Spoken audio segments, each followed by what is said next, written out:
आशा करता हूँ आप सभी लोग बहुत अच्छे होंगे और हम लवण पढ़ाने जा रहे हैं। पहली चीज़ दोस्तों, हमारी जो वीडियो हम बना रहे हैं इस कंटेंट पे ना तो कोई लाइक आ रहा ज़्यादा, ना कमेंट्स आ रहा, लोग देख भी नहीं पा रहे हैं। मुझे लगता है कि हमारा मटेरियल बहुत ख़राब है जो लोग देख नहीं पा रहे हैं। ठीक है, तो मैं चाहता हूँ कि सभी लोग लाइक ज़रूर करें, कमेंट्स ज़रूर करें, ज़्यादा से ज़्यादा हमारे चैनल को सब्सक्राइब करें, क्योंकि कंटेंट एकदम 100% सॉलिड मिलेगा। ठीक है, जो भी मिलेगा पेपर में आने वाला कंटेंट मिलेगा और 100% मिलता कहीं ना कहीं पेपर में दिखेगा। ठीक है, ऐसा नहीं है कि ये खाली यहीं के लिए है, ये कंपटीशन में भी क्वेश्चन पूछे जाते हैं। ठीक है, जनरल हम बात करते हैं सबसे पहले धावन सोडा। ठीक है जी, तो धावन सोडे का इंग्लिश में नाम होता है वॉशिंग सोडा। ठीक है, धावन सोडा क्या होता, जो कपड़े धोने के काम आ रहा हमारा। ठीक है, या तो हम बात करते हैं धावन सोडा क्या है। ठीक है, तो इसमें पहले हमें सबसे पहले क्या चीज याद रखनी है, पहले याद रखना है रासायनिक सूत्र। रासायनिक सूत्र, केमिकल फॉर्मूला, रासायनिक सूत्र क्या है जी इसका। ठीक है, दूसरा हमें रासायनिक नाम पता होना चाहिए, रासायनिक नाम। ठीक है, रासायनिक नाम क्या है इसका, चलो जरा देखते हैं। रासायनिक सूत्र क्या है इसका, Na2CO3 into 10H2O, 10H2O, Na2CO3 into 10H2O। अब यहां से इसका नाम देखते हैं हम, रासायनिक sodium carbonate decahydrate, sodium carbonate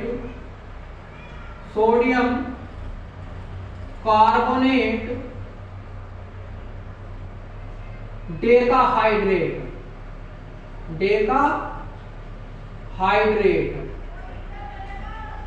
ठीक है जी। तो क्या है इसका रासायनिक नाम, रासायनिक सूत्र होगा Na2CO3 और इंटू 10H2O। फिर रासायनिक नाम की हमने बात करी तो इसका रासायनिक नाम होगा सोडियम कार्बोनेट डेकाहाइड्रेट। ठीक है, नेक्स्ट हम बात करते हैं, फिर इसका हमें पता होना चाहिए बाजार का नाम, मार्केट नेम क्या है, बाजार का नाम या मार्केट नेम। तो बाजार में इसे हम किस नाम से जानते हैं, वॉशिंग सोडा, सर्फ या डिटर्जेंट। ठीक है, वॉशिंग सोडा, सर्फ या डिटर्जेंट, कपड़े धोने का सोडा, कपड़े धोने का सोडा, कपड़े धोने का सोडा। ठीक है, या हम इसे बोलते हैं सर्फ। ठीक है जी, कपड़े धोने का सोडा या सर्फ। अब इसका हमें अणुसूत्र, अणुभार निकालना आना चाहिए, अणुभार। तो अणुभार यानी मोलिकुलर वेट, अणुभार मतलब मोलिकुलर वेट। ठीक है, क्या है ये हमारा फॉर्मूला, Na2CO3, ठीक है, into 10H2O, Na2CO3 into 10H2O। ठीक है, जरा देखते हैं Na2CO3 इंटू 10H2O। तो जरा मोलिकुलर मास या मोलिकुलर वेट कैसे निकालते हैं इसे ध्यान में रखते हैं। देखो ये है Na2CO3 इंटू 10H2O। ठीक, सबसे मेन चीज है, देखो अगर 2 नंबर में क्वेश्चन आता है तो 1 नंबर तो यही पक्का हो जाता है। ये 4 बात याद होनी चाहिए। सबसे पहले रासायनिक सूत्र, रासायनिक नाम, बाजार का नाम और अणुभार। ठीक है, ये 4 चीज आ गई तो 1 नंबर यहीं पे क्लियर हो जाता हमारा। ठीक है, अब देखो एक सोडियम का कितना होता, 11 सोडियम 23 होता, यानी 11 सोडियम 23। तो कितना होगा, यहाँ कितने सोडियम के 2, तो 2 इंटू 23 प्लस। ठीक है, एक कार्बन है तो एक कार्बन का 12 वेट होता। ठीक, प्लस, ठीक है, दूसरा क्या होगा, ऑक्सीजन, एक ऑक्सीजन का 16 होता, एक ऑक्सीजन का कितना 16, तो 3 का कितना होगा प्लस। ठीक, 10 को ऐसे ही रखो। ठीक, 1 इंटू 2, एक हाइड्रोजन का 1 होता तो 2 का कितना होगा प्लस। ठीक है, एक ऑक्सीजन का 16। क्लियर है जी। अब जरा यहां देखो 23 दूनी 46, ठीक है, 23 टू जा 46 प्लस 12 प्लस 16 3 जा 48 प्लस 10 इंटू 2 प्लस 16, तो ये हो गए 18 हमारे। यहां से 2 1 जा 2 प्लस 16 मतलब 18, ये 18 हो गए। 18 की 10 में गुणा कर दिया हमने, कितना आया 180। ठीक है, अब देखो जरा 48 12 60, ठीक है, 48 प्लस 12 कितने हो गए 60, 60 और ये कितना हो गया, ये हो गया 106, 106। तो कुल मिलाकर कितना हुआ 286, 286। ये हो गया कि हमारा अणुभार निकालना या मोलिकुलर मास निकालना, अणुभार या मोलिकुलर मास निकालना। ठीक है, तो अब इसका हमारा अणुभार कितना होगा 286। क्लियर है। तो जरा देखते हैं, सबसे पहले धावन सोडा हमने शुरू करा, उसका रासायनिक नाम, रासायनिक सूत्र क्या होता है हमारा, या केमिकल फॉर्मूला Na2CO3 10H2O। उसके बाद रासायनिक नाम की हम बात करते हैं, तो केमिकल नेम क्या होगा, सोडियम कार्बोनेट डेकाहाइड्रेट। ठीक है, ये 10 आ जाने से इसका नाम डेकाहाइड्रेट हो जाता। बाजार का नाम क्या होगा, कपड़े धोने का सोडा या फिर सर्फ। ठीक, तीसरा नाम डिटर्जेंट भी बोल सकते हैं। ठीक है, चौथा अणुभार हम कैसे निकालते हैं, तो अणुभार निकालने का तरीका यह है Na2CO3 10H2O। ठीक है, Na एक सोडियम का 23 होता मोलिकुलर मास, तो इसका कितना होगा, 2 का कितना होगा, एक कार्बन का 12 हो गया, ऑक्सीजन का 1 का 16 होता, 3 का कितना होगा, प्लस यहाँ मल्टीप्लाई है, इसे प्लस में कन्वर्ट करते हैं, 10 इंटू एक हाइड्रोजन का 1, तो ऑक्सीजन का 1, 2 का कितना होगा, प्लस एक ऑक्सीजन का 16। ठीक, इन सारों को हमने ऐड करके टोटल कर दिया हमने 286, यानी 286 इसका क्या होगा, मोलिकुलर मास या फिर अणु भार। ठीक है, अब हम इसे करते हैं बनाने की विधि को लेकर चलते हैं। ठीक है, प्रयोगशाला में सोडियम कार्बोनेट डेकाहाइड्रेट कैसे बनाया जाता है, प्रयोगशाला में सोडियम कार्बोनेट डेकाहाइड्रेट कैसे बनाएंगे। ठीक है, तो हमने क्या NaOH क्या लेंगे, NaOH सोडियम हाइड्रोक्साइड या कास्टिक सोडा। ठीक है, सोडियम हाइड्रोक्साइड या caustic soda plus carbon dioxide. ठीक, जब इन्हें हम गर्म करेंगे, ठीक है, जैसे इन दोनों को मिला के गर्म करेंगे, तो ये बनाएगा हमारा Na2CO3, ठीक, प्लस H2O। ठीक है, अब जरा देखो ये क्या सोडियम, अब इस रिएक्शन को बैलेंस करते हैं हम। ठीक है, संतुलित कैसा करेंगे, यहाँ पर सोडियम को देखो, सोडियम के यहाँ कितने 2, यहाँ कितना 1, तो यहाँ पर 2 से मल्टीप्लाई कर दो। ठीक, कार्बन का 1 है, 1 है, ऑक्सीजन के जरा काउंट कर लो, 3 और 1 4, यहाँ कितने 2 ये रे, यानी इसकी 2 से मल्टीप्लाई करते ये 2 हो जाएगा, 2 ये रे 4, समीकरण हो गई संतुलित। अब ये बना हमारा सोडियम कार्बोनेट, क्या बना जी, सोडियम कार्बोनेट। ठीक, अब ये तो क्या था गर्म अवस्था में, ये हमारे पास कैसा आया गर्म। ठीक है, इसकी सिचुएशन है गर्म। अब इसे हमें क्या करना, ठंडा करना, तो जैसे ही ठंडा करेंगे, ठीक है, ठंडा करने पे क्या हो जाएगा, ये हमारा ये क्या सोडियम कार्बोनेट प्लस इसमें हम जल के मॉलिक्यूल्स डालेंगे, पानी डालेंगे। ठीक है, कितने सीधे 10 डालेंगे, तो ये बना देगा हमारा सोडियम कार्बोनेट और डेकाहाइड्रेट, सोडियम कार्बोनेट डेकाहाइड्रेट। ठीक है, ये होगा हमारा ठंडा करने पे। क्लियर है, तो ये हमारा क्या बन गया, धावन सोडा, धावन सोडा या कपड़े धोने का सोडा सर्फ तैयार हो गया। ठीक है, अब 2 चीज होती है हमारे पास, यहां से भौतिक गुण और रासायनिक गुण। ठीक है, भौतिक गुण और रासायनिक गुण। ठीक है, पहले जानते हैं भौतिक गुण क्या होते हैं और रासायनिक गुण क्या होते हैं। देखो भौतिक गुण होते हैं जहां अवस्था का परिवर्तन नहीं होता, यानी सिचुएशन नहीं बदलती। ठीक है, और रासायनिक गुण में क्या, एक अभिक्रिया होगी और सिचुएशन बदल जाएगी। ठीक है, क्लियर है ये बात, भौतिक और रासायनिक गुणों का अंतर।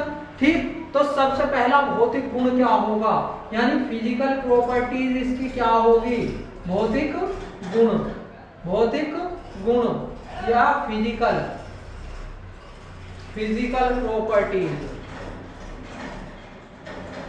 Physical properties. ठीक है, क्या होगा, सबसे पहले तो ये सफेद रंग का क्रिस्टल होगा। ठीक है, सफेद रंग के छोटे छोटे बारीक दाने होंगे। ठीक है, दूसरा क्या होगा, इसका गलनांक जो होता है वो 850 डिग्री होता है। गलनांक कितना होगा, 850 डिग्री। देखो गलनांक क्या होता है, गलनांक होता कोई भी पदार्थ जिस टेम्परेचर पर गलना शुरू होता है, जिस ताप पर गलना शुरू हो जाता है वो उसका गलनांक होता। ठीक है, ये क्या होगा, जल में विलय होगा। ठीक है, सर्फ पानी में घुल जाता तो जल में कैसा होगा, विलय होगा। ठीक है, तो ये कुछ भौतिक गुण हैं इसके, जिस पर हमें ध्यान देना। ठीक है, नेक्स्ट हम बात करते हैं रासायनिक गुण की। ठीक है, केमिकल प्रॉपर्टी या रासायनिक गुण। तो रासायनिक गुण या केमिकल प्रॉपर्टी,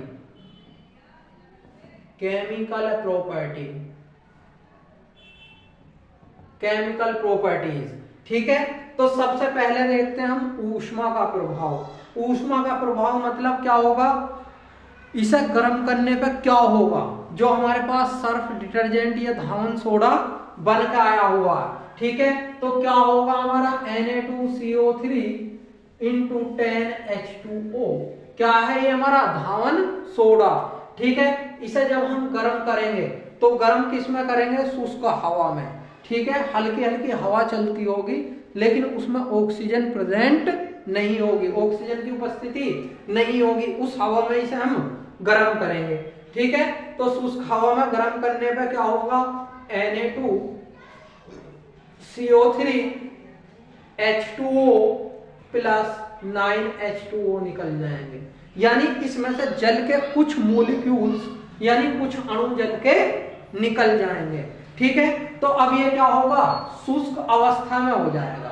ये कैसा हो जाएगा, शुष्क अवस्था में हमारे पास सोडियम कार्बोनेट आ जाएगा। ठीक है जी, नेक्स्ट हम बात करते हैं, इसे और ज्यादा गर्म करेंगे।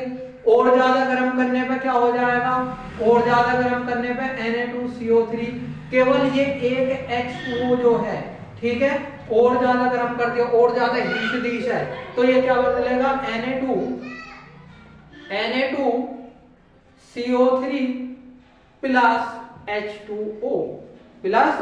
H2O। ठीक है, ये और ज्यादा गर्म कर दिया हमने, ये प्योर सोडियम कार्बोनेट हमारे पास बन के आ गया। ठीक है, प्योर सोडियम कार्बोनेट यानी प्योर धावन सोडा बन के आ गया हमारे पास।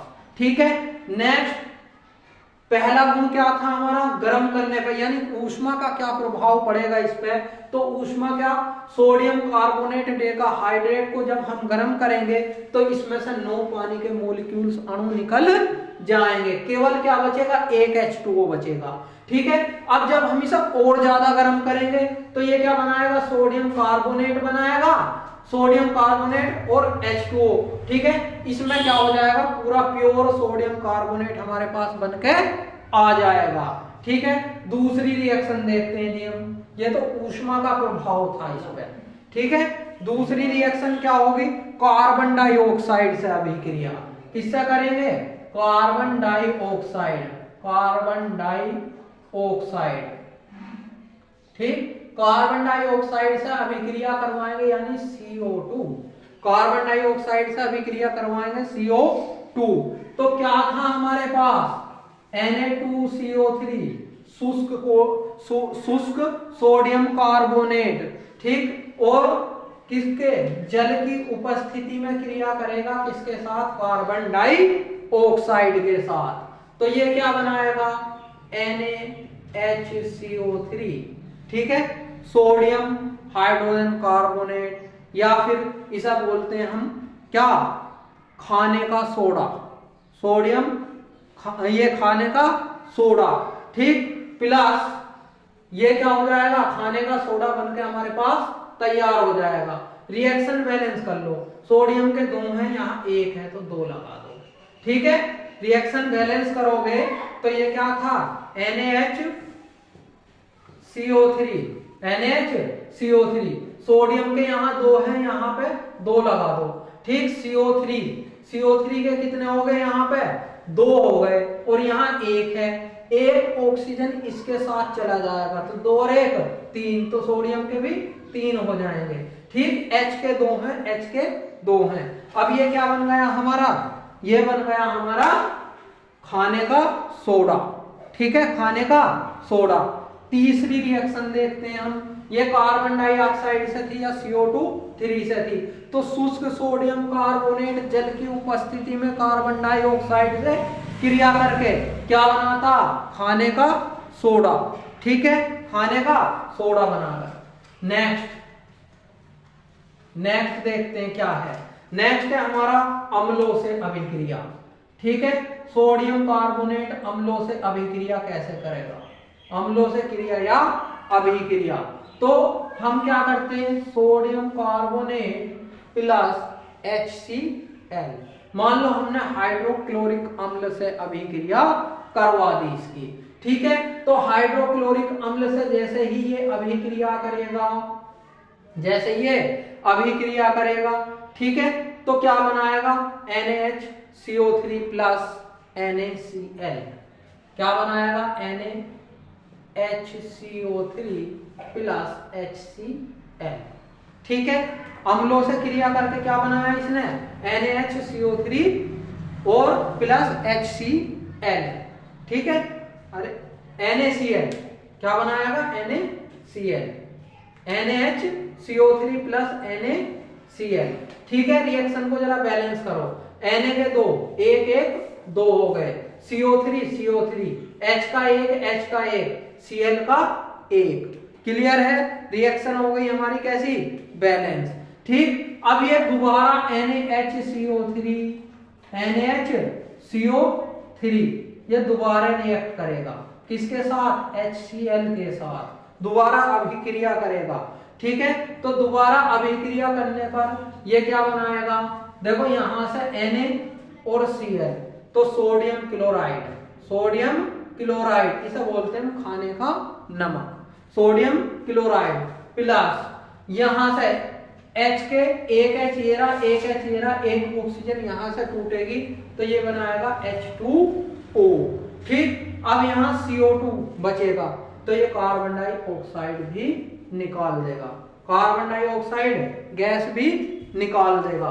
तो क्या कहा इसने कहा था कि अम्लों से अभिक्रिया जब करेगा तो सोडियम कार्बोनेट, ठीक है, हाइड्रोक्लोरिक अम्लों के साथ क्रिया करके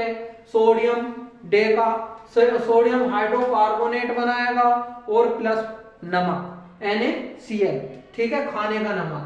अब ये सोडियम हाइड्रोकार्बोनेट दोबारा किससे रिएक्ट करेगा, HCl से, हाइड्रोक्लोरिक अम्ल से, ठीक। तो क्या बनाएगा, सोडियम क्लोराइड प्लस H2O और CO2, ये गैस है CO2, ठीक है।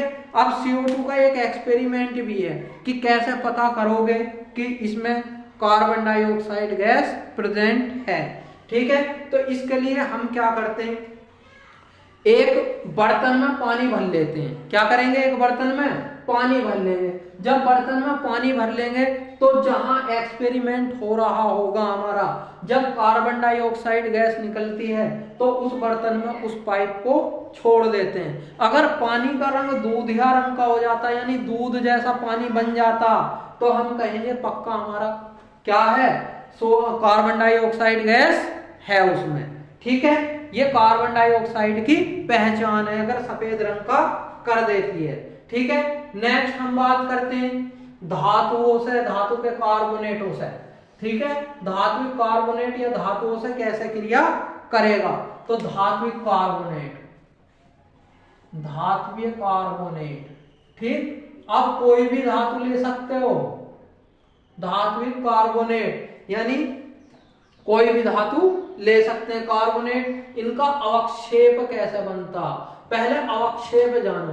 देखो अवक्षेप वो गाढ़ा पदार्थ होता है जो एक्सपेरिमेंट के टाइम नीचे तली में बैठ जाता है। जहां एक्सपेरिमेंट करते हैं उसकी परत नली में या जिस बर्तन में भी एक्सपेरिमेंट करेंगे उसमें नीचे बैठ जाएगा, उसे अवक्षेप बोलते हैं हम, गाढ़ा पदार्थ। ठीक है, अब जरा देखो सोडियम कार्बोनेट, सोडियम कार्बोनेट, ठीक, कैल्शियम क्लोराइड से, ठीक, इसने क्या कही, धात्विक कार्बोनेट। तो धात्विक कार्बोनेट कौन होगा, सोडियम कार्बोनेट, ठीक, और ये क्या, कैल्शियम क्लोराइड, क्या है, कैल्शियम क्लोराइड। तो यहां से NaCl बनाएगा, क्या बनाएगा, NaCl, खाने का नमक, plus calcium carbonate, calcium carbonate, इसे बोलते हैं हम क्या, बिना बुझा चूना या फिर संगमरमर पत्थर।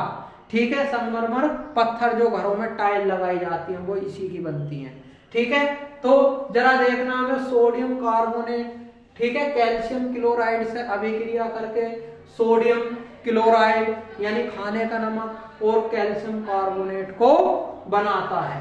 ठीक है, दूसरा एग्जांपल हम ले सकते हैं Na2CO3 प्लस, अब हम इसे BaCl2 के साथ भी ले सकते हैं, बेरियम क्लोराइड, बेरियम क्लोराइड, ये है कैल्शियम क्लोराइड, नीचे हम बेरियम क्लोराइड। ठीक है, तो जरा यहां से देखो ClCl, ये तो दोनों एक साइड चले जाएंगे, NaCl, NaCl, Na और Cl एक तरफ हो गए, प्लस यहाँ क्या बचेगा, Ba और CO3, तो BaCO3, BaCO3, barium carbonate, barium carbonate. ठीक है, तो जरा देखो यहाँ पर रिएक्शन दोनों को बैलेंस करते हैं, Na के दो हैं, यहाँ एक है, Cl के दो हैं, यहाँ एक है, दो से मल्टीप्लाई कर दो। ठीक है, अब C के देखो, Ca का एक है, CO3 का एक है। ठीक है, अब यहाँ देखो जरा Na के दो हैं, Cl के दो हैं, यहाँ Na का एक है, Cl के दो है, बस दो से मल्टीप्लाई कर दो। ठीक है, तो Ba का एक है, CO3 का एक है, तो Ba का भी एक है और CO3 का भी एक है। ठीक है, नेक्स्ट हम बात करते हैं कि इसका उपयोग कहाँ किया जाता है। ठीक है, सर्फ या डिटर्जेंट का उपयोग, तो जैसा कि शब्द ही बता रहे हैं, सबसे आसान चीज, ठीक है, कि ये कपड़े धोने का सोडा है, तो पहला चीज कहाँ उपयोग होगा, प्रयोगशाला में अभिकर्मक के रूप में। ठीक है, अभिकर्मक का मतलब होता कोई जल जाए, फट जाए, या वहां कोई गंदगी हो उसे साफ करने में। ठीक है, तो इसमें भी हम इसका उपयोग करते हैं प्रयोगशाला में अभिकर्मक के रूप में। इसका यूजेस जो होंगे, उपयोग, ठीक है, कहाँ होंगे, प्रयोगशाला में अभिकर्मक के रूप में इसके यूजेस, उपयोग जो होंगे। ठीक है, दूसरी हम बात करते हैं कपड़े धोने में, किसमें करेंगे, कपड़े धोने में इसका उपयोग कर लेंगे। ठीक है जी, नेक्स्ट जल की कठोरता को दूर करने में, जल की कठोरता को, अब जल में कठोरता क्या होती है हमारी, जल में कठोरता होती है जैसे सोडियम, मैग्नीशियम या इनके कार्बोनेट, लवण या सल्फेट मिले होते हैं। ठीक है, तो जो कठोर जल होता उसके साथ झाग नहीं बनते। ठीक है, तो जल की कठोरता को दूर करने में भी हम क्या कर सकते हैं, इसका उपयोग कर सकते हैं। ठीक है, नेक्स्ट हम बात करते हैं खाने का सोडा बनाने में, नेक्स्ट खाने का सोडा बनाने में, या फिर कांच या कागज उद्योग में भी हम इसका उपयोग करते हैं। ठीक है, तो मेरी तरफ से ये लग रहा है मुझे कि सबको समझ में आ जाएगा, बहुत आसान चीज है, कोई भारी काम नहीं है। ठीक है दोस्तों, धन्यवाद। आज के लिए यही काफी है, लेकिन हमारे वीडियो को दोस्तों सराहनीय जरूर बनाएं। ठीक है, हमें भी उम्मीद रहेगी आप लोगों से कि आप बहुत अच्छा प्रोग्रेस करवाएं हमें, हमारे चैनल को जरूर सब्सक्राइब करें। ठीक है, नमस्कार, धन्यवाद, जय हिंद, जय भारत।